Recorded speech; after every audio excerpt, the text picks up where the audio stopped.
Mahilig sa sports ang ating kikilalaning bagong housemate. Nakahiligan niya ang gymnastics, jiu-jitsu, wrestling, surfing at paglalaro ng golf. Ipinanganak at lumaki sa bansang Amerika pero lumaki sa kulturang Pinoy pagdating sa aspeto ng pamilya.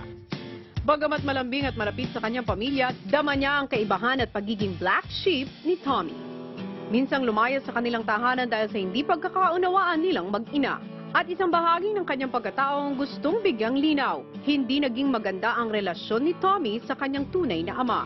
At simula nang iniwan sila, hindi na niya ito nakita at nakausap. Dahil sa mga hamon sa buhay ni Tommy, sinubukan niyang takasan ito at umuwi sa Pilipinas upang patunayan sa kanyang pamilya na kaya niyang manindigan at abutin ang mga pangarap sa buhay at naging positibo ang kanyang pananaw sa mga pagsubok na dumarating. Sa pagpasok sa loob ng bahay ni Kuya, mahanap niya nga kaya ang kanyang sarili at ang direksyon na nais tahakin. Kilalanin natin ang pretty boy ng Las Piñas, Tommy. Mga kapamilya, muli ang pretty boy ng Las Piñas, Tommy!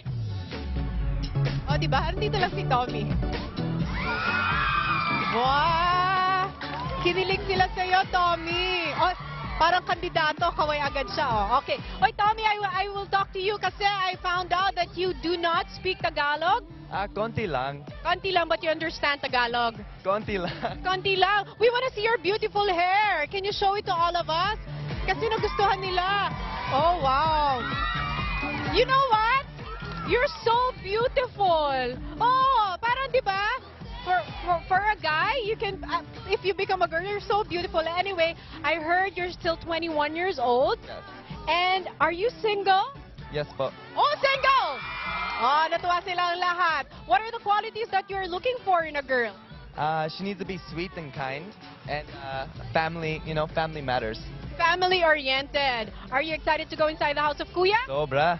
Oh, it's about time. Kuya, dali mo na siya sa loob ng bahay. Oh, that's not Kuya ha, that's our marshal. Okay, go.